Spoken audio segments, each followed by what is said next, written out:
एक समय की बात है। एक राज्य में एक प्रतापी राजा राज्य करता था।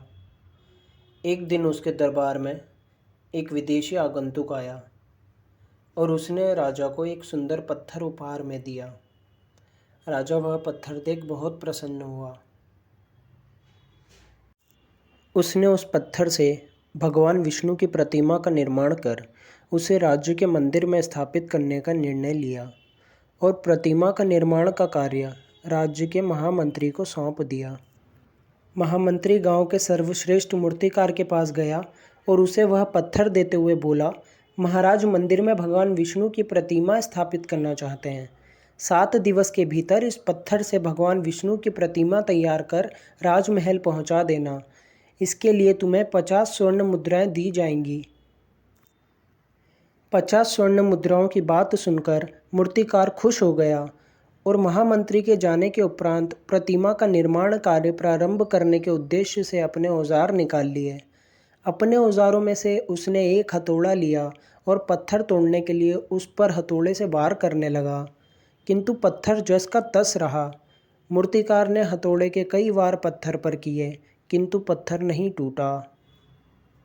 50 बार प्रयास करने के उपरांत मूर्तिकार ने अंतिम बार प्रयास करने के उद्देश्य से हथौड़ा उठाया, किंतु यह सोचकर हथौड़े पर प्रहार करने के पूर्व ही उसने हाथ खींच लिया कि जब 50 बार वार करने से पत्थर नहीं टूटा तो अब क्या टूटेगा।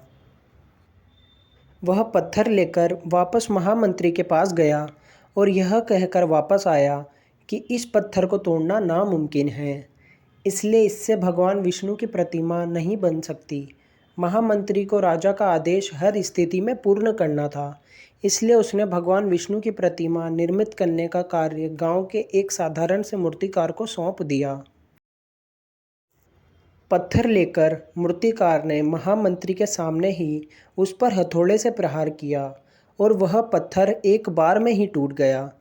पत्थर टूटने के बाद मूर्तिकार प्रतिमा बनाने में जुट गया।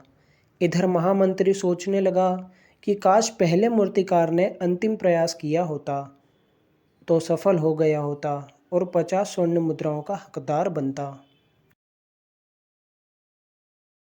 मित्रों, हम भी अपने जीवन में ऐसी परिस्थितियों से दो चार होते रहते हैं।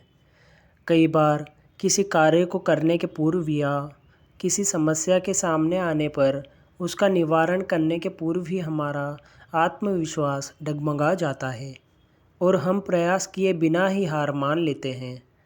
कई बार हम 1-2 प्रयास में असफलता मिलने पर आगे प्रयास करना ही छोड़ देते हैं, जबकि हो सकता है कि कुछ प्रयास और करने पर कार्य पूर्ण हो जाता या समस्या का समाधान हो जाता। यदि जीवन में सफलता प्राप्त करनी है तो बार बार असफल होने पर भी तब तक प्रयास करना नहीं छोड़ना चाहिए जब तक सफलता नहीं मिल जाती। क्या पता जिस प्रयास को करने के पूर्व हम हाथ खींच लें वही हमारा अंतिम प्रयास हो और उसमें हमें कामयाबी प्राप्त हो जाए।